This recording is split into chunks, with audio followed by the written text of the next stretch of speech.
Assalamualaikum warahmatullahi wabarakatuh. Saya Nurul Fatia Mulia dari Universitas Trilogi akan menjelaskan tentang materi bukti audit untuk memenuhi tugas akhir mata kuliah pengauditan. Bukti audit adalah untuk menentukan apakah informasi yang diaudit telah dinyatakan sesuai dengan kriteria yang ditetapkan. Keputusan bukti audit adalah untuk menentukan jenis dan jumlah bukti audit yang tepat yang diperlukan untuk memastikan bahwa laporan keuangan telah disajikan secara wajar. Ada 4 keputusan mengenai bukti yang harus dikumpulkan. Yang pertama, prosedur audit yang akan digunakan. Yang kedua, berapa ukuran sampel yang akan dipilih untuk prosedur tersebut. Yang ketiga, item-item mana yang akan dipilih dari populasi. Yang keempat, kapan melaksanakan prosedur tersebut. Saya akan menjelaskan tentang 4 keputusan mengenai bukti audit. Yang pertama, prosedur audit, yaitu rincian instruksi yang menjelaskan bukti audit yang harus diperoleh selama audit. Jadi, prosedur tersebut harus cukup jelas agar auditor dapat mengubah atau mengikuti instruksi tersebut. Yang kedua, ukuran sampel. Setelah memilih prosedur audit, auditor dapat mengubah ukuran sampel dari hanya 1 hingga semua item dalam populasi yang sedang diuji. Yang ketiga, item yang dipilih. Setelah menentukan ukuran sampel, auditor harus memutuskan item-item mana dalam populasi yang sedang diuji atau yang akan diuji. Yang keempat, penetapan waktu, yaitu audit atas laporan keuangan umumnya mencakup suatu periode seperti 1 tahun. Karakteristik bukti audit. Menurut standar audit SA500 berbunyi sebagai berikut. Auditor harus merancang dan melaksanakan prosedur audit yang tepat sesuai dengan kondisi untuk memperoleh bukti audit yang cukup dan tepat. Jadi, auditor diwajibkan untuk mengumpulkan bukti yang cukup dan tepat sebagai dasar untuk mendukung opini yang diberikan. Yang pertama, ada ketepatan bukti, yaitu ukuran mutu bukti, yang berarti relevansi dan reliabilitasnya memenuhi tujuan audit untuk kelas transaksi, saldo akun, dan pengungkapan yang bersangkutan. Apabila bukti dianggap tepat, maka akan sangat membantu auditor dalam mendapatkan keyakinan bahwa laporan keuangan disajikan secara wajar. Yang kedua, relevansi bukti, yaitu bukti audit harus berkaitan atau relevan dengan tujuan audit yang akan diuji oleh auditor sebelum bukti tersebut dianggap tepat. Yang ketiga, reliabilitas, mengacu pada tingkat di mana bukti tersebut dianggap dapat dipercaya atau layak dipercaya.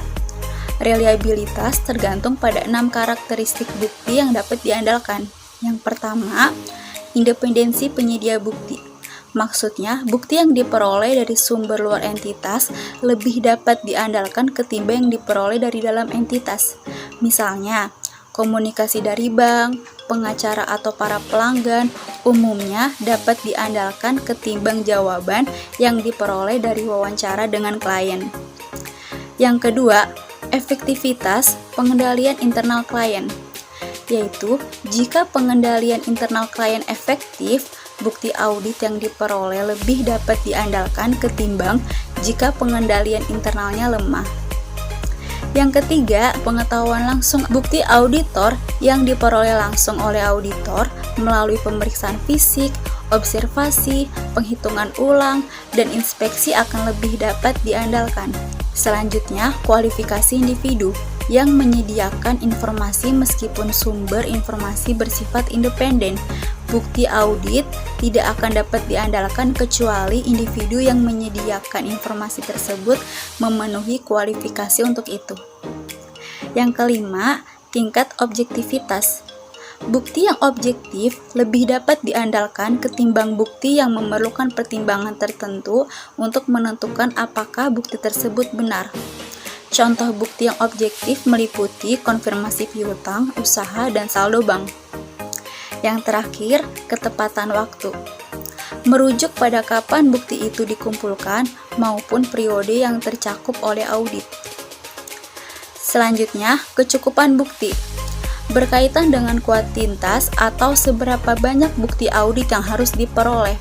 Kuantitas bukti audit ini dipengaruhi oleh penilaian auditor tentang resiko kesalahan penyajian material dan juga oleh kualitas bukti audit itu sendiri.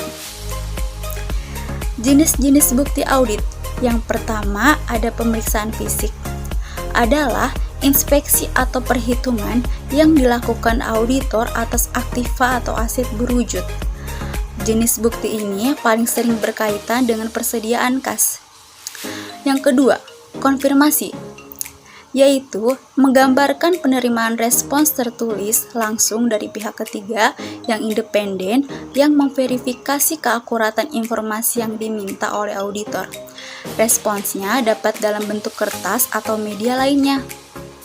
Yang ketiga, inspeksi adalah pemeriksaan oleh auditor atas dokumen dan catatan klien untuk mendukung informasi yang tersaji dalam laporan keuangan. Dokumen yang diperiksa oleh auditor adalah catatan yang digunakan untuk menyediakan informasi bagi pelaksanaan bisnis dengan cara terorganisasi. Yang keempat, prosedur analitis, yaitu terdiri dari evaluasi informasi keuangan melalui analitis atas hubungan yang masuk akal antara data keuangan dan non-keuangan. Contohnya, membandingkan presentasi antara tahun ini dengan tahun sebelumnya. Yang kelima, wawancara dengan klien, yaitu upaya untuk memperoleh informasi secara lisan maupun tertulis dari klien sebagai respons atas pertanyaan yang diajukan oleh auditor. Yang keenam, rekalkulasi, yaitu melibatkan pengecekan ulang atas sampel kalkulasi yang dilakukan oleh klien. Pengecekan ulang kalkulasi klien ini terdiri dari pengujian atas keakuratan perhitungan klien. Yang ketujuh, pelaksanaan ulang adalah pengujian independen yang dilakukan auditor atas prosedur atau pengendalian akuntansi klien yang semula dilakukan sebagai bagian dari sistem akuntansi dan pengendalian internal klien.